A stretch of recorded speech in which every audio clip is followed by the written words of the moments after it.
you recommend for people to then read or study or learn to understand the big picture of BIM and digitalization in construction and where it's heading?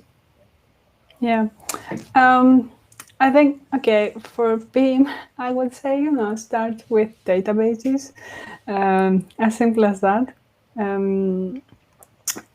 I think in general, some philosophy of science might help as well, because, it's an evolving industry. So it's good to understand also what has been done already.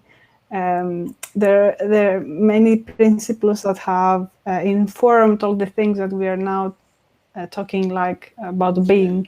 So you have to look at cybernetics, for example, to understand what is information, how it's structured, how it's transmitted. So it's very basic things, but that's why I'm saying like philosophy of these issues.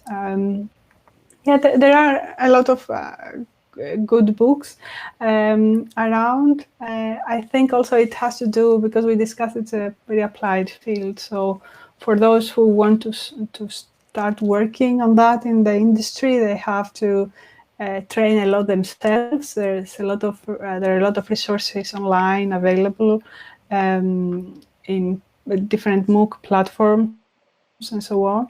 And I think this is something that, yes, we discussed before, certifications are good. MSc degrees are even better, but people need to start working on their own and continuously developing their skills. So as I said, there are many MOOCs also available. They could start working on different technical skills, digital skills, software skills with that. And then if they want to do extra study, they can do extra study. They can go for an accreditation or something like that. But it's very important that people don't think it's something that it would be taught to them. It's something that they should learn by doing, because we said it's very applied. So it's something that you have to learn on your own as well, looking, of course, what the others are doing. Great, yeah, definitely, and I think that's where the industry is heading. Before we close off, what kind of, like, if you would want to give a one takeaway or even a challenge to audience, what would it be? I think I've challenged the audience now because I'm talking a lot about, collaboration, trying to understand the others and learn from the others. So I started this interview and said, learning. So that's the top thing.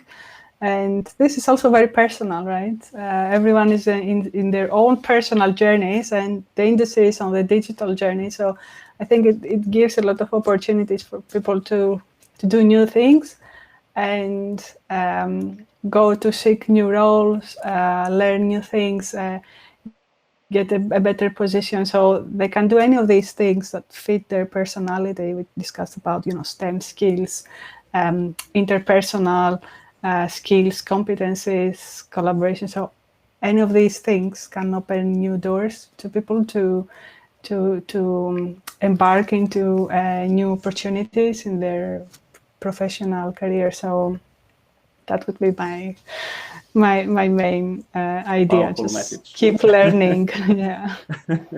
Awesome.